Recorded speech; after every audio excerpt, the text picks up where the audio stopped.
Chapter 28. Welcome Home. Vila grumbled to himself as another stone whizzed by his head. I should have brought a bloody helmet. He had forgotten about the local children. They had quite a good aim, and being the only one still wearing green made him a prime target. While Vila had packed a spear and a sword for wolves, he hadn't prepared for children throwing rocks. Vila grimaced and shook his head. At one time, he had been one of those little snots, bored out of their minds, nothing to do but watch goats, reindeer, and throw rocks. Vila grit his teeth as he unbound his own sling and loaded in a small lead weight. There was a loud yelp and muffled whimper on top of the ridge as one of the children ran off, rubbing a fresh welt on his bottom. Vila set another smooth lead weight into his sling, then began to slowly wind it up around his head. The rest of the troublemakers quickly darted off, and there was a loud cheer amongst the column of soldiers behind him. "Careful, Vila. The last thing we want is mage fire and arrows being thrown at us," Orin grunted. Vila turned. Major Orin Rodriguez was a sturdy, middle-aged man with a gray beard and hard, calculating, granite-gray eyes. Vila grinned. "Don't worry, I know him. He's my nephew," he laughed. Orin held his belly, and loud laughter echoed over the snowy mountainside. "It's good to have you back with us. We should be getting close, and we'll get you a proper Helvisti uniform," he assured him. "What uniform is that?" Vila chuckled, as he glanced back at the column of rough, bearded men, clad in a random assortment of seal and reindeer furs, and carrying their heavy packs of supplies with them. Orin grinned. "I've been meaning to inquire about those, but as you can tell, the regulations are pretty lax out here." "It'll be good to get out of this blasted green," Vila agreed. Captain Wallace laughed. "You're the only green bush for miles," he called out. "That joke was funny last week," Vila grunted agitatedly.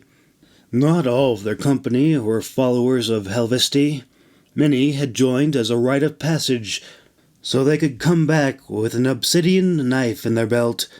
These obsidian blades were sharp enough to shave with. They certainly didn't replace quality steel. For Vila and the local tribes, they had religious and spiritual significance. For the soldiers new to Helvisti, the Obsidian Knives were prized trophies and a story to tell in the tavern when they got back. In Helvisti, you weren't a real man without one, and if anybody were caught selling the obsidian blades in town, they would be tarred and feathered. And that was getting off easy. Outside the city, the penalties were more severe. If any of the nomadic tribes caught anybody selling those obsidian blades, they would either be killed on the spot or stripped naked and sent out to freeze to death in the Baru waste. Once they had made their way down the mountain, they came across a small village near the basin, where they were greeted with warm smiles and heaps of freshly cooked food. Although the shepherd boys had behaved poorly, their parents and village elders were quick to make amends and were very eager to trade. While Vila had been heckled the entire journey for wearing a forest green uniform on the trip, he had done so with a purpose, and he was the one who had the last laugh in the end, as he was able to trade it off quickly. The nomadic tribe people had an abundance of warm furs, but they treasured the deep, vibrant greens and any of the other colorful garments they had stuffed in his pack. In the city, he might have paid gold for the warm, custom reindeer fur tunic and the warm, gray, wolfskin cloak. But here he was fed a hot meal and gladly gave up the rich, dyed wool overcoat, which was quickly cut into pieces and passed around as headbands for the men and ribbons for the women. While Nora might have been angry at him for not giving them a fair price, Vila did not feel bad at all. There were very few traders willing or capable of coming this far up north, or south for that matter. Yes, the men came down to haul ice, but the journey was not one that was good for pregnant women or the tribe's elders. As far as Vila was concerned, it was a win-win for everybody.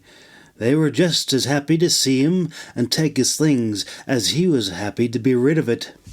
Vila smiled as a line of young boys shuffled over to him. "Sorry," they mumbled in unison. Vila raised a stern, heavy black brow and glanced over to his nephew. "What are you sorry about, Riley?" he asked innocently.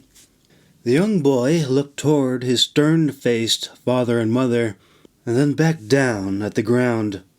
"Throwing rocks," Riley confessed. Vila grinned and gave him a playful jab on the shoulder. "You missed," he teased.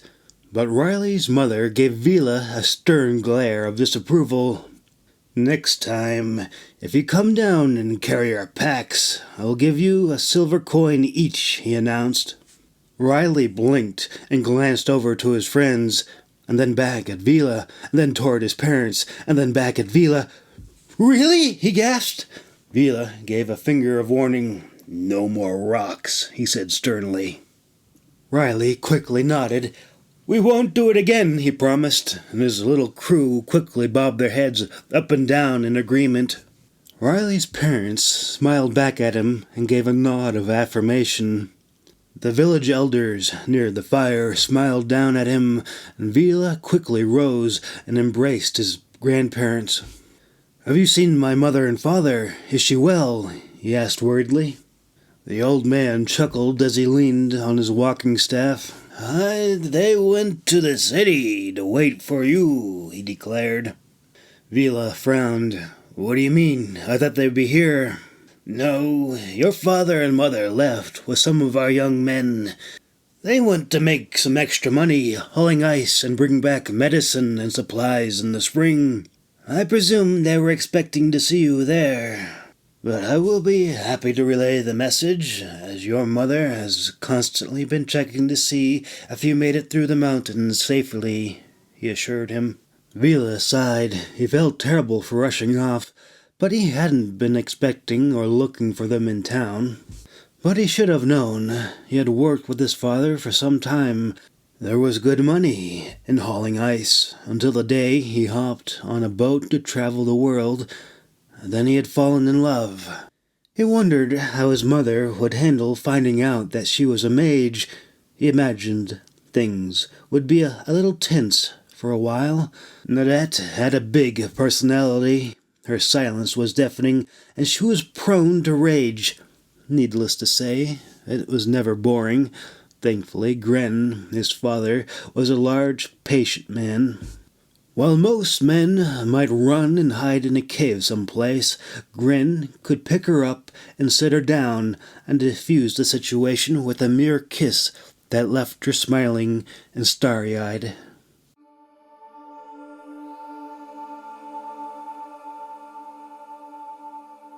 Chapter 29. The Shadow. The following morning they pressed on. Vila had found himself a nice round helmet with a fluffy silver fox fur around the brim, with warm ear flaps and a white horsehair plume coming up at the top of the dome. While he was confident he didn't have to worry about any more stones being thrown at him, there was always the risk of falling ice and loose rocks falling all by themselves. Vila smiled over to Lieutenant Gojin, who coincidentally was a fresh recruit from the Gojin province and not a believer. That was until he felt the first tremor under his feet. "What was that?" Gojin gasped. "Elvisti," Vila replied. Gojin nervously grasped at the fringes of his bronze beard and glanced about. Is she angry? He asked worriedly. I cannot speak for her, Vila remarked, but her mountain is alive and full of wonders, he assured him. Gojin gave a nervous, apologetic nod and quickly threw a pinch of salt over his shoulder. Blessed be her name, he said quickly. This is your first time, I see, Vila remarked.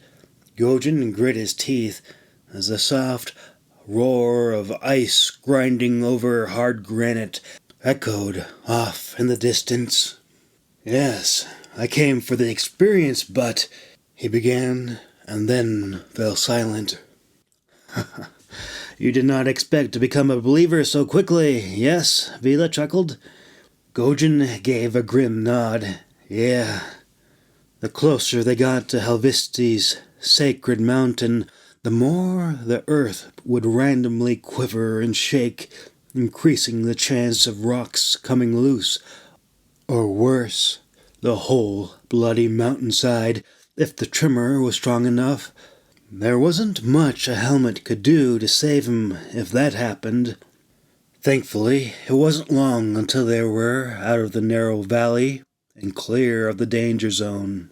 Now that they were past the mountains, the terrain leveled out into waves of rolling tundra and dunes of snowdrifts. Vila turned and then frowned. A slender, dark, obscure silhouette could be seen of a man standing in the rising sun. Vila held his hands up to shade his face and squinted his eyes, and the figure dipped away out of sight. Don't worry, that's Shadow, Orin assured him. Who? Vila asked. He wasn't at all familiar with the name. Gojin frowned. Is he with the village? He asked. Orin shrugged. I don't think so. But don't worry. He is a friend. You'll see, he assured him. What's his real name? Is he from another village nearby? Vila asked. Orin chuckled. All I know is he hasn't thrown any rocks at us, he shrugged. What's he asking about? Sergeant Wallace asked. Tell Vila and Gojin about Shadow, Orin instructed. Wallace scratched his head. Why? Did he do something wrong? He asked. Vila frowned. Who is he? What is his name? What is he doing here? He pressed. I don't know. We just call him Shadow, Wallace shrugged. What do you mean, you don't know? How long have you been trolling here? He demanded. Wallace tilted his head to the side as he began to recollect his years in service. Probably 10 years or so.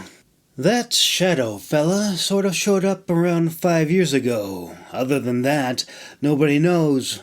We asked the villagers. Some people say he's an evil spirit, he added darkly, but Orin gave him a sharp jab to the elbow. Orin shook his head. He's just a boy. Don't be starting any of that trouble, he growled. But Vila was not satisfied.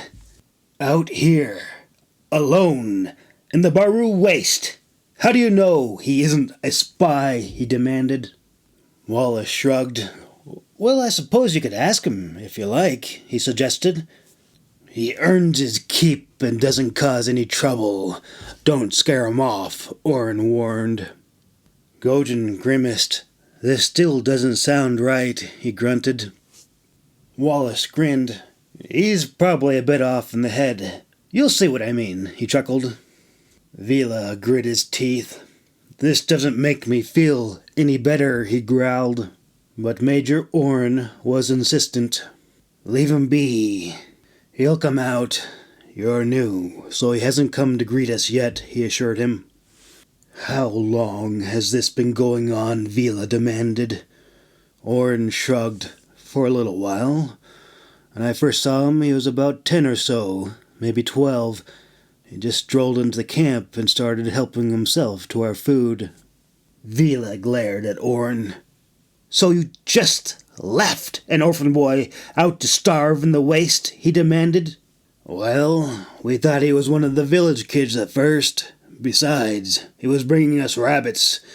Nobody really complained much, Oren explained. Oren, people just don't live out here. He has to be here for a reason. Even the tribes stay clear of this place. There isn't any shelter, no water. It's a bloody, frozen desert, Vila insisted. He seemed pretty content to me, Wallace chuckled. Vila grit his teeth. Assuming he isn't a spy from across the strait, they could be sending him out while the rest of them lay in wait, he warned. Oren shook his head and chuckled. Well, if that's true, they've been laying and waiting for a god's awful long time.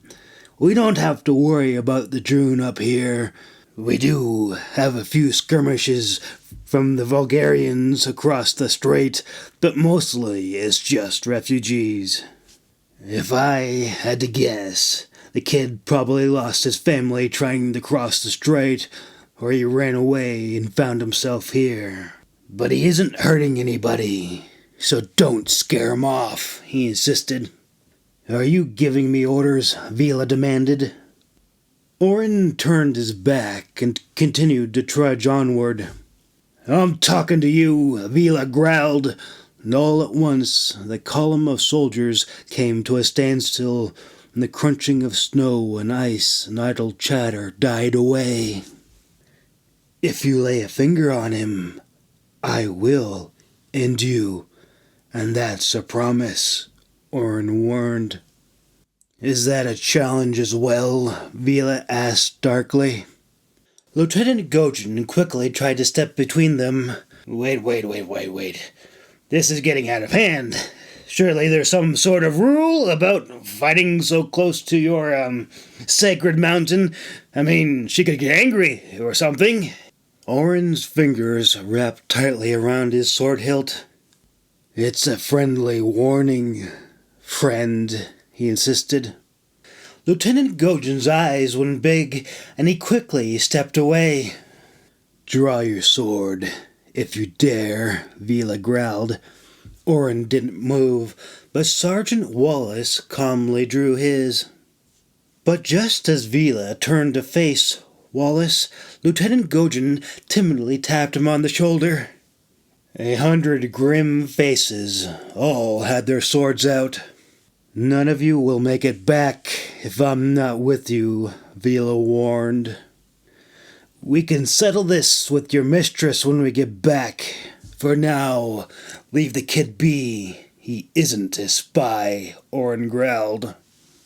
Lieutenant Gojin quickly nodded. We should definitely check with the war mage when we all get back to the city, he agreed. Vila grinned. How about we chat with her right now, he suggested. Suddenly there was a commotion, and loud shouts of panic erupted from the column of soldiers. Gojin's jaw dropped. Dragon! He exclaimed. The soldiers threw themselves to the ground as the frost dragon strafed over them. Oren turned, Vila grinned, and waved up at Nora, who came back around. Her excited laughter echoed through the empty Baru waste. While Vila had not alerted Nora, he had sensed her approach and used the timing to his advantage. She had obviously come to show off Winter before heading back home. On that dragon, weeks of marching probably took only an hour or so. Vila's attention quickly turned back toward Oren. Shall I call her back? He threatened. Oren grit his teeth. Just leave the kid be, he growled. Vila relaxed. I just want to ask a few questions is all, he insisted. Oren nodded. All right, you can ask. Just don't scare him or rough him up. Vila nodded. You have my word, he assured him, and held out his hand. The nervous column of soldiers watched and waited to see what would happen between their two leaders, and there was a collective sigh of relief when Oren returned the handshake. Just remember one thing, Vila. I can't control him, and I can't stop all of them, Orin warned, and pointed toward the column of rough faces behind him. I don't hurt kids, Vila assured him. Orin gave him a stern glare. Riley was throwing rocks at us, and it was a just and well-deserved welt, he insisted. If you even so much as raise your voice, there will be trouble, Orin growled. From you, Vila demanded. Orin grimly stared Vila in the eyes. Helvisti has kept him alive and shown him favor. Touch him or scare him, and Helvisti herself will swallow you up, he warned, and then turned around and continued to march into the wind toward the sacred mountain. Vila glanced toward Sergeant Wallace, but he also turned his back and continued marching onward. Gojin swallowed hard and turned toward Vila. Maybe we should go our own way. At this rate, they'll kill us in our sleep, he warned. This is not an official military expedition. You are free to go if you wish, but I will complete the pilgrimage, Vila insisted. Gojin grimaced. Well, I wouldn't be able to find my way back. And so if I'm gonna die, I might as well die with you than die a slow coward's death out in the snow, he grunted. Trust Helvisti. Things will be all right, Vila assured him. As they approached the mountain, they came to large stone thrones carved out of the boulders. In each chair sat a grim-faced patriarch gazing out toward the travelers as their wispy rags and hair blew in the wind. Gojin threw another pinch of salt over his shoulders. You remember what I said about staying with you? He asked. They are my ancestors. You have nothing to fear, Vila assured him. Just so long as you vouch for me, Gojin chuckled nervously as he passed by column after stone column of Vila's grinning dead ancestors that had been secured so that they could leer down from their chairs at the travelers below. From that point on, not a living soul spoke for the rest of the journey until they finally reached the base of Helvisti. Once they gathered under the shadow of the sacred mountain, Vila, along with the other devoted believers, created a shelter to place their lanterns. After a few moments of silence and contemplation, one by one, they began digging about and gathering up hunks of obsidian. Lieutenant Gojin glanced about nervously.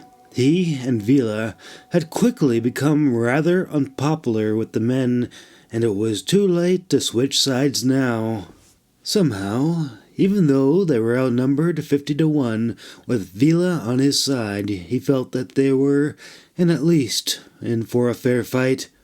Strangely, everyone else seemed to feel the same way, as no one would approach him alone. In reality, they really only needed to kill or injure 10 or so before the rest lost their nerve. Unable to stand the silence any more, he cleared his throat. If he was going to get cut up to bits for sticking up for Vila, the man at least owed him a good conversation. So, what's it like? Gojin asked. What is what like? Vila grunted as he hefted out a hunk of obsidian from the hole he was digging in, only to have it broken up and quickly confiscated by 4 other soldiers. Gojin chuckled softly. The same rock Vila had lifted by himself. The 4 men who had taken it now struggled to hurry off with a quarter of the weight. Well, what's it like being a... Gojin hesitated. He was about to use a word that he would regret, but he couldn't remember the proper word for it. A sword caddy? Vila asked with a grin. Gojin couldn't help but chuckle. Well, yeah. As a new officer, it was hard earning the respect of his peers, let alone the common infantrymen. A sword companion often had the worst of both worlds. They weren't really in charge of anything, while at the same time they also represented their regiment's war mage. Their primary job was to be an advisor and a bodyguard. Vila chuckled. It has its ups and downs. I'm very fortunate. There are upsides? What are those? Gojin teased. The extra pay is nice. I don't have to follow so many petty rules, and my kit is all custom to me, Vila pointed out. Yeah, but you have to put up with a lot more, Gojin chuckled. Vila grinned a big white toothy grin. I'm quite lucky in that department. Every mage is different, so I can't speak for all sword companions, he assured him. Gojin brightened up. I see, she's tough but fair, he ventured. Vila shook his head. She is a very generous tyrant. She'll break your legs and keep breaking until there's nothing left. Or she'll make you a bloody hero and lay the world low before your feet, he corrected him. Gojin stroked his frost-covered beard. Well, I suppose it's a good thing she's on our side, he chuckled. Why the sudden interest? Were you looking to become a sword caddy? Vila inquired. Gojin quickly shook his head. Gods, no. I was just curious. How does somebody become a sword companion anyway? He asked. There's only two ways I know of. A mage can randomly recruit you out in the wild. Or you can go to Glendon and train at Founder's Keep, where your chances of being selected are very high, as that is where all the mages are sent to be apprenticed. And after they graduate, they will be looking for a good sword hand. Gojin tilted his head to the side and leaned against the shovel. So how does that work? I heard a lot of strange things about that. Vila chuckled. Just be careful when you're around mages.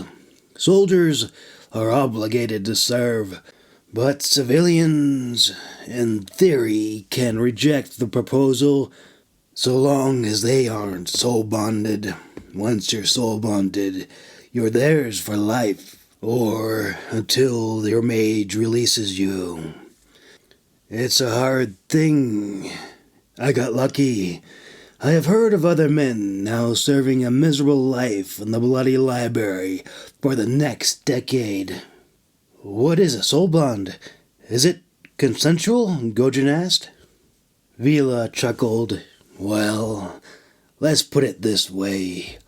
From what I know, mages are encouraged to honor their hand's wishes.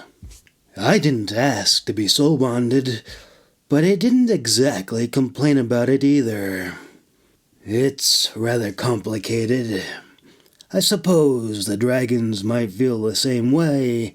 Once their riders get them comfortable and accustomed to the idea of sticking around, they pounce, and then poof, you're soul bonded, and there's nothing ever the same after that. At least that's how it was for me. But then again, Nora is a dragon tamer, so perhaps that is just her instinct. That sounds kind of scary, Gojin chuckled. Vila nodded. It's a bit strange, but it's not all bad. There are a lot of benefits to it. Far more that outweigh the drawbacks. And I have a good relationship with Nora. So it's a win-win for the both of us. I feel what she feels, and she feels what I feel. And it allows us to communicate telepathically, which helps us work as a team. Gojin blinked. Can she? Is she? He hesitated, part of him dreading that perhaps Nora had been listening in the whole time.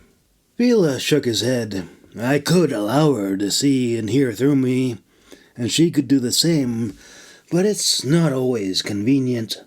As we both have our own matters to focus on, I'll put in a good word for you. Did you have anything important you wanted to relay to her? Gojin quickly shook his head. No. I was just curious, he said hurriedly. Vila turned and glanced up at the hostile group of soldiers who lingered around the large hole he was standing, and one by one they wandered off to find their own piece of volcanic glass. For the rest of the evening, nobody spoke with them. Major Orrin and Captain Wallace were cordial enough, but the laughter and companionship they had shared along the way had turned cold. After each soldier found a piece of obsidian, they quickly put up their tents and began building campfires from the wood they had brought with them. Lieutenant Gojin nudged Vila and pointed out how all of the soldiers had left a hunk of obsidian outside their tents. What are they doing? He asked in a hushed voice. Vila shrugged and shook his head, indicating he didn't know. Lieutenant Gojin grimaced and followed him over toward the campfire. Wallace and Orrin glanced up at them. Their faces were stern and hard. Is there evil spirits out? Why is everyone leaving their sacred stones outside their tent? Gojin asked worriedly. Wallace hunched over and continued eating from his soup bowl and glanced over toward Orrin. Not exactly. Just sit down, shut up, and you'll see, Orrin replied. Gojin glanced behind his back for a brief moment, and then reluctantly settled back down on the round boulder next to Vila. Darkness settled in. Vila tapped Gojin on the shoulder and pointed upward. Helviste gives us her blessing, he remarked. Gojin blinked. His focus had been on making sure no one decided to slip a blade between his ribs, but when he looked up, he nearly fell over backwards. What is that? He quavered. It's like fire in the sky, he gasped.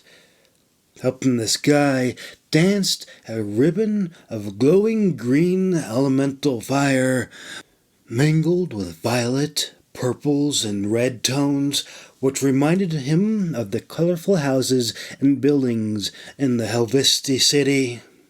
It now had become obvious they had used that same color pattern to mimic Helvesti's glorious northern lights that weaved and rolled through the stars above. The earth groaned as another tremor shook the ground underneath him. We should tie ourselves together when we go through the pass again, Vila mused out loud. Orrin nodded. I was thinking the same thing, he agreed. Gojin frowned. I'm familiar with this when climbing, but why would we do that for in a valley? He asked. Wallace chuckled. So if we get buried in an avalanche, it will be easier to find our bodies under the snow. Gojin grimaced and glanced over toward Vila, hoping that he would put him at ease, but the big man nodded in affirmation. Thankfully, Orrin offered a little bit of optimism.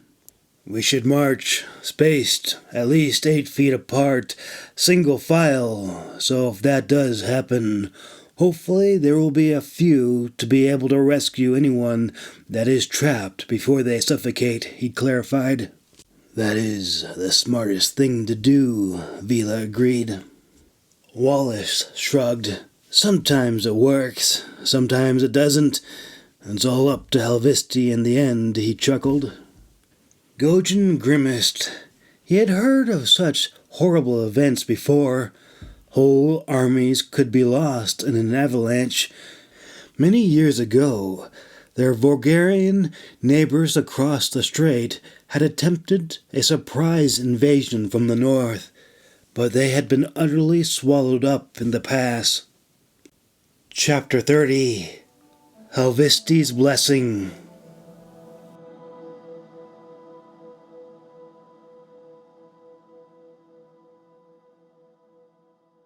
The art of knapping obsidian into useful forms was an ancient one. Vila had been raised to be a cleric, and he was taught how to craft the sacred glass into stone blades. Naturally, to his mother's frustrations, all those plans had gone astray since he had met Nora, but his knowledge and skills were still good. While obsidian was sharp, it wasn't the most durable of blades. Copper was far more forgiving and workable, and they could always trade furs for iron and sometimes even steel.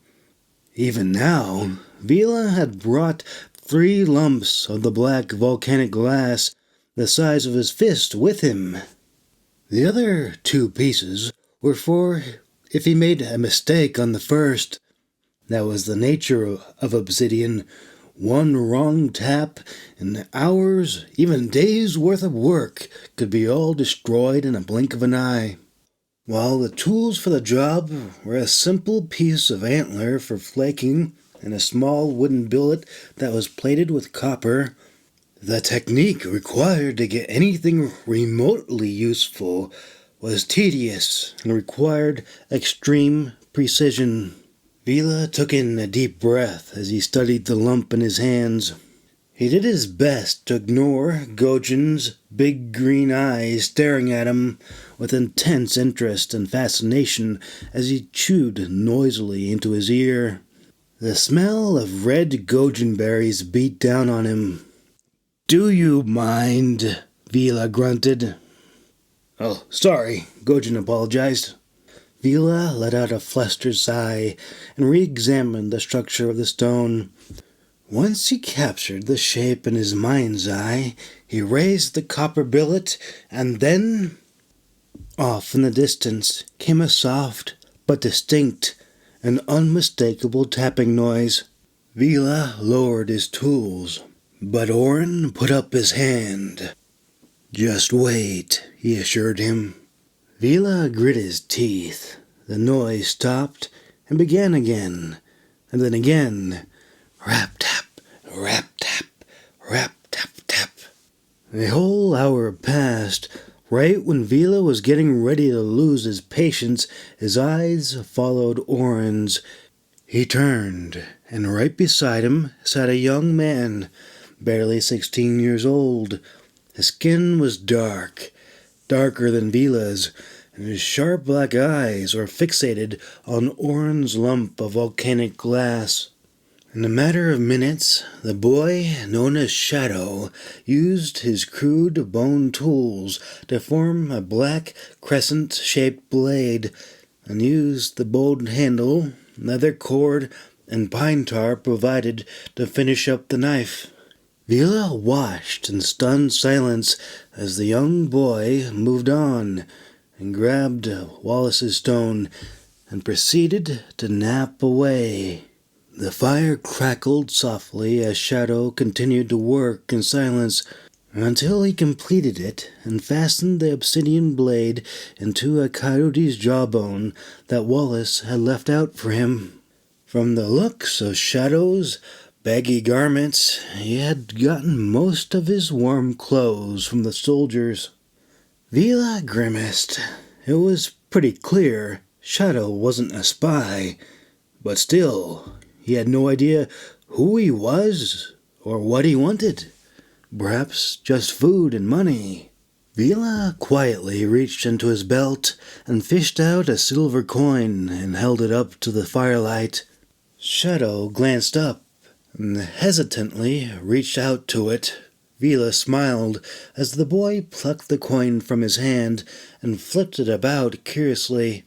To his surprise, Shadow didn't pocket the coin.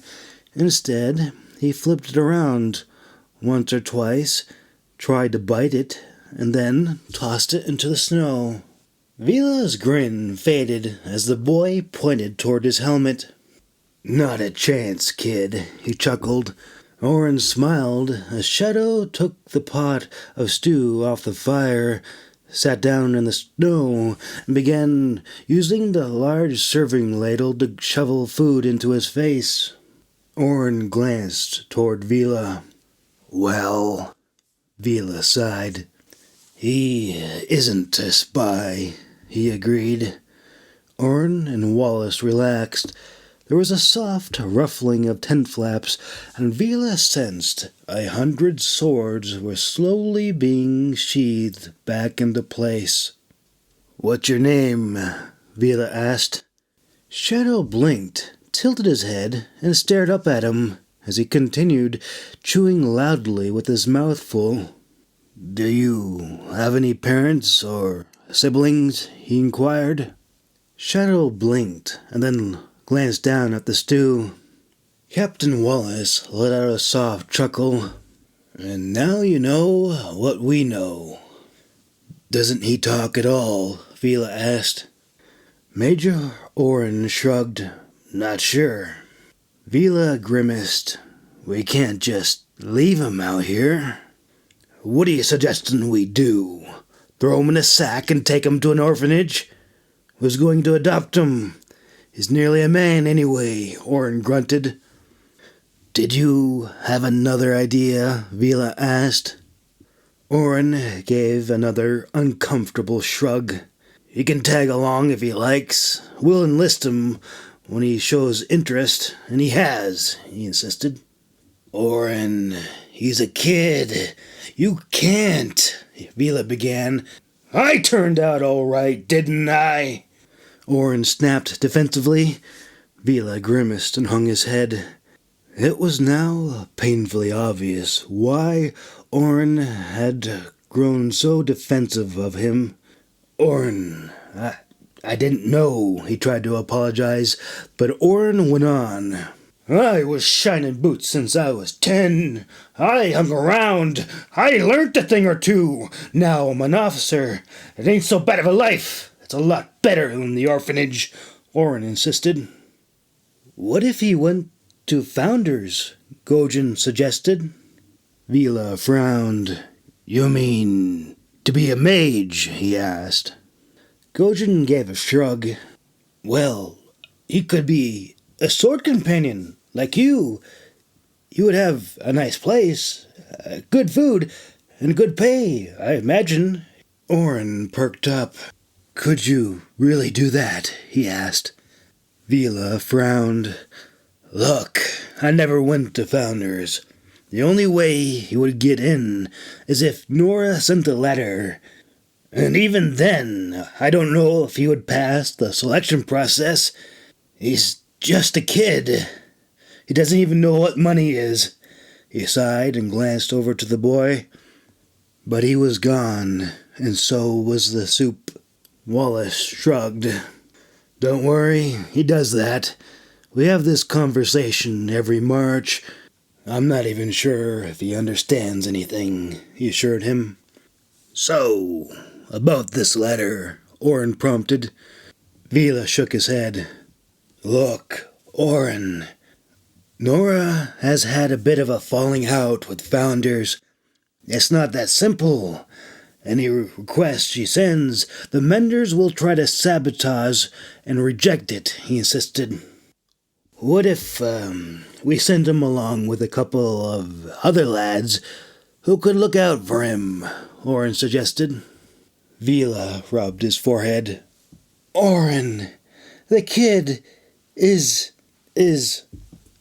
a bit touched in the head, I know, Wallace agreed.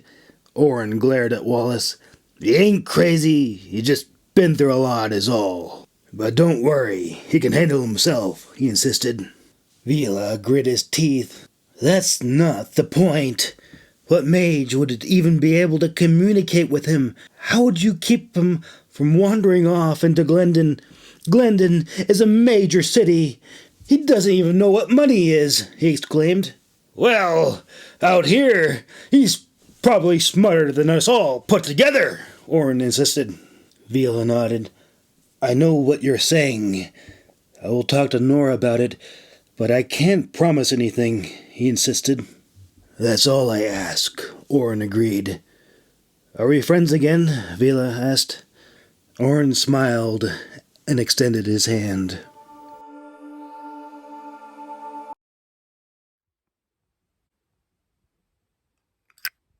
My name is Marco, and I am the author, narrator, and glee man for Founders Keep. I wrote this during the lockdowns, and it is an audiobook for free on my YouTube channel at Dragon Audiobooks. If you want to read along, and if you absolutely love the book, you can get the hard copy, and you can get it in digital. The cool thing about this book is that you can share it with your friends, and you know J.R. Tolkien. Would you like to write him? You can't. He's gone. J.K. Rowling. You probably could messenger. She's a busy lady. She might get back to you. But me, I am here to entertain you. I am not just a writer. I am a glee man, if you will. And I do podcasts. I do audiobooks. So not only will you get this audiobook, you'll get all the other stuff that I put out on YouTube. And the most important thing, a sword. The most important thing, there will be dragons. There'll be lots of dragons. And most fantasy books, dragons have gone extinct and they're gone. These dragons are very much here and real. So there will be dragons. So Founders Keep, fancy fiction, magic, mages, swords, true love, revenge, Dragon Audiobooks. Follow me on Twitter, Dragon Audiobooks, YouTube.